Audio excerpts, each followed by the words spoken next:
Hasil Pilkada serentak 2024 sudah diketahui meski masih bersifat sementara karena hanya merujuk pada hasil exit poll dan quick count yang dirilis pada hari pencoblosan.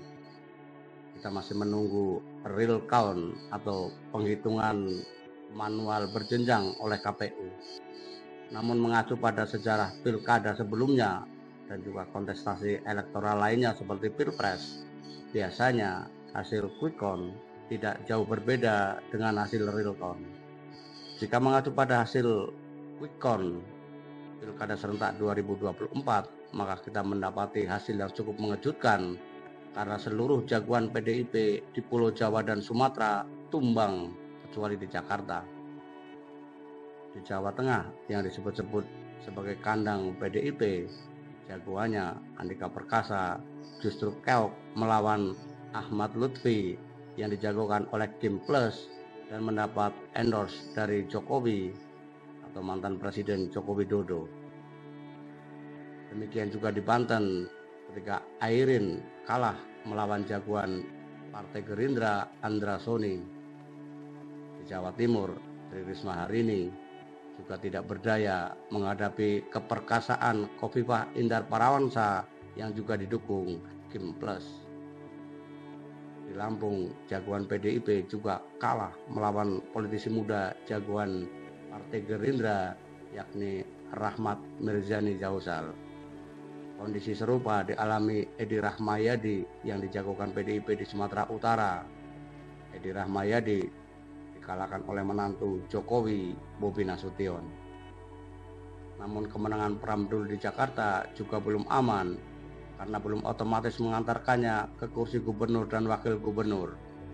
Berdasarkan Undang-Undang Nomor 2 Tahun 2024 tentang Daerah Khusus Jakarta, pemenang Pilgub harus memperoleh 50% plus 1. Memang beberapa lembaga survei seperti SMRC dan LSI menempatkan Pram Dul di atas 50%. Bahkan menurut Sekjen PDIP Hasto Kristianto, berdasar hitung cepat internal partainya, perolehan Pram Dul mencapai 53%. Tetapi pada hasil survei lembaga lainnya seperti Litbang Kompas, perolehan Pram Dul masih di bawah 50%, tepatnya di kisaran 49%.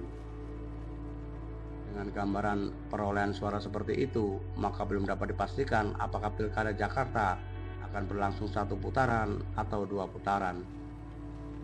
Terlepas dari itu, yang harus diingat oleh kader-kader PDIP adalah besarnya kontribusi yang diberikan sejumlah endorsement di Jakarta, terutama Anies Rashid Baswedan. Memang ada juga endorse dari Bang Yos dan Foke termasuk Ahok, tapi ingat mereka orang dalam, meski mungkin untuk Foke hanya sebatas kerjasama politik. Berbeda dengan Anies yang bukan kader dan juga bukan simpatisan PDIP. Dukungan yang diberikan Anies murni karena konstelasi politik di mana sejak awal sudah muncul gerakan untuk memenangkan jagoan Jokowi dengan tujuan menjegal langkah politik Anies. Bagi pendukung Anies, memilih Pram Dul adalah pilihan terakhir setelah gerakan Coblos 3 dianggap justru akan menguntungkan RK Suswono.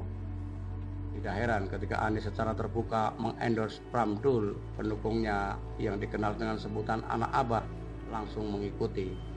Artinya Anies memberi andil besar terhadap kemenangan Pram Dul. Ingat, Anies adalah tokoh dengan elektabilitas tertinggi dibanding semua calon gubernur DKI yang muncul di media. Perolehan suara Anies di Jakarta pada Pilpres 2024 juga sangat tinggi meski Jakarta diguyur bansos oleh istana. Jika PDIP menafikan kontribusi Anies dalam kemenangan Pram Dul, sangat mungkin akan menjadi blunder besar.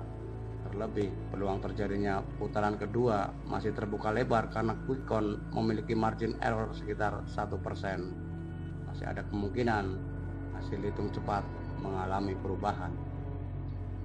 Hal ini perlu disampaikan karena kebiasaan kader-kader PDIP mendadak jumawa dan amnesia ketika menang dalam kontestasi elektoral.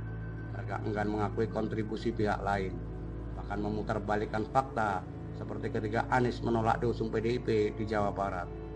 Kadernya mengatakan PDIP tidak pernah berniat mencalonkan Anies. Padahal seluruh tahapan dan prosesnya begitu terang benderang. PDIP baru mengusung calon setelah Anies secara terbuka menyatakan menolak maju di kontestasi Pilgub Jawa Barat. PDIP menetapkan pasangan JJ Wiradinata Ronald Surapraja hanya 1 jam sebelum penutupan pendaftaran di KPU, sehingga JJ tidak bisa datang langsung ke KPU untuk mendaftar. Logikanya, jika memang tidak menunggu jawaban Anies, PDIP sudah menetapkan calon minimal di hari akhir pendaftaran, bukan di jam akhir pendaftaran. Kita berharap ke depan tidak ada lagi kader PDIP yang meminggirkan kontribusi Anies dalam pemenangan Pramdul di Jakarta.